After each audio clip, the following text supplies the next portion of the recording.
Hello everyone, today on Moon Cipher, we're diving into one of the most chilling unsolved mysteries in human history, the Dyatlov Pass Incident. It's a story that has haunted investigators, scientists, and mystery lovers for decades.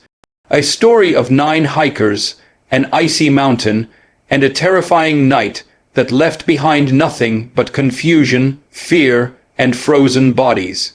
Let's go back to 1959, to the Ural Mountains of Soviet Russia, where a group of experienced hikers embarked on what should have been a thrilling adventure, but instead became a nightmare that still echoes through time.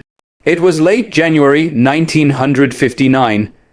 A team of 9 young hikers from the Ural Polytechnic Institute set out on a skeet trek through the Ural Mountains, aiming to reach Otorten, a remote mountain peak whose name in the local Mansi language ominously means "don't go there." The expedition was led by Igor Dyatlov, a 23-year-old engineering student known for his discipline and leadership. His team was composed of 8 others, men and women in their 20s, all skilled and trained for extreme conditions. They were well prepared, equipped with food, gear, and tents. Nothing seemed out of the ordinary. On January 27th, they began their journey from Vizhai, the last inhabited village before the wilderness. From there, they skied deeper into the mountains, recording their progress with diaries and photographs. Their spirits were high. The entries showed laughter, songs, and jokes. But something changed on February 1st. The weather grew worse, winds howled, snowstorms swept across the slopes, and visibility dropped to almost zero. The group lost their way and ended up on the slope of Koletsek, another mountain whose name means dead mountain in the Mansi tongue. Instead of turning back to find shelter in the forest below, Igor Dyatlov made a strange decision. He ordered the team to set up camp right there, on the snowy slope, exposed to the howling blizzard. No one knows exactly why. Maybe he didn't want to lose the distance they had covered, or maybe he wanted to prove something to himself. That decision would be their last. When the group failed to return by the expected date, families grew anxious. Days passed, and finally, on February 20th, a search team was sent out. Local volunteers, students, and soldiers scoured the mountains in freezing temperatures. On February 26th, rescuers found the hikers' tent half buried in snow. It was a shocking sight.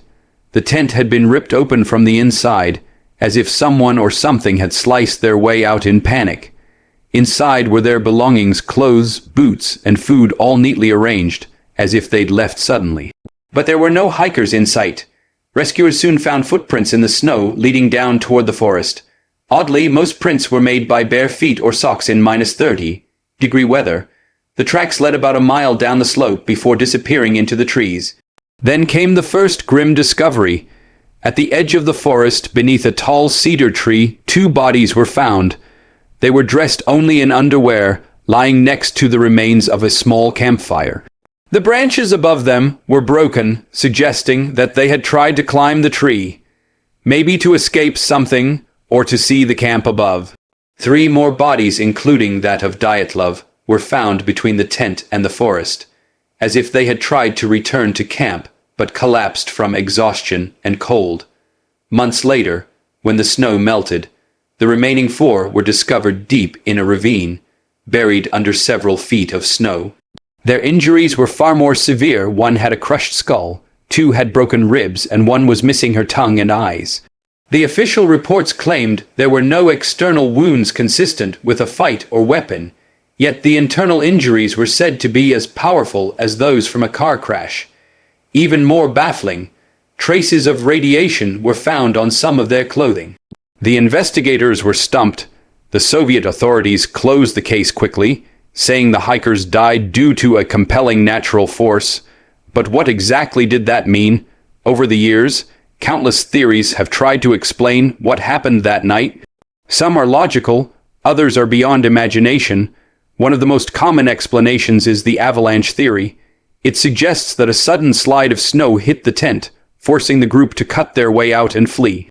But many experts reject this idea. The slope was too shallow, and there was no sign of typical avalanche debris. Moreover, the tent remained partially standing, which would not have been possible if tons of snow had crashed over it. Another theory points to katabatic winds. violent downward air currents that can cause extreme fear and disorientation. If such winds hit the camp, they could have caused panic, making the hikers flee without proper clothing, only to die from hypothermia. Still, it doesn't explain the severe injuries or radiation.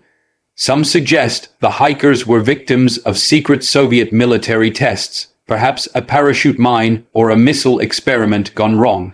Indeed, locals reported seeing strange orange orbs in the sky around that time, and the area was later closed for years. Those who support this theory say that shock waves from explosions could have caused the blunt force injuries without visible wounds. The government's secrecy in handling the case only adds to the suspicion. Then, there's the Mansi tribe theory that local natives attacked the group for trespassing on sacred land. But investigators found no footprints other than those of the hikers themselves, and the Mansi people were known to be peaceful. Another disturbing possibility is infrasound low-frequency sound waves produced by the wind around the mountain. Scientists claim that such frequencies can cause irrational fear, panic, and hallucinations in humans. If the hikers experienced that, they might have fled in terror, not knowing what they were running from. And then come the stranger theories, the ones that send chills down your spine. Some believe it was aliens, those glowing orbs in the sky might have been UFO. Others whisper about a yeti or snow creature that attacked them in the dark. Still others claim it was a portal or time anomaly, that something unnatural opened on that mountain, consuming them in fear and chaos.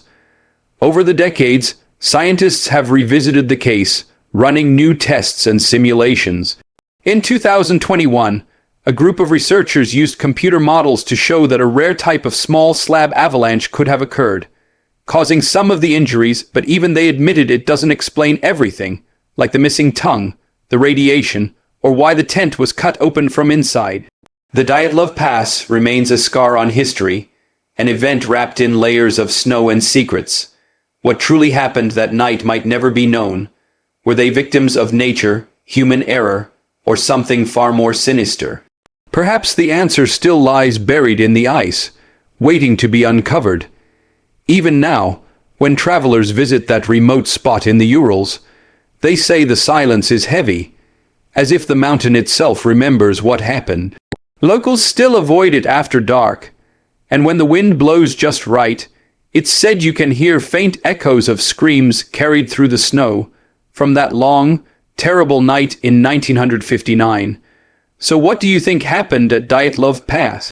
Was it a military cover-up, an alien encounter, or a natural disaster misread as something supernatural?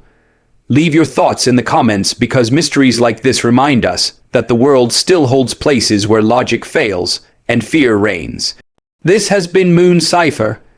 If you love exploring dark, unexplained mysteries from around the world, don't forget to subscribe and join our growing community of mystery seekers. Until next time, keep your mind open, your flashlight ready, and your curiosity alive.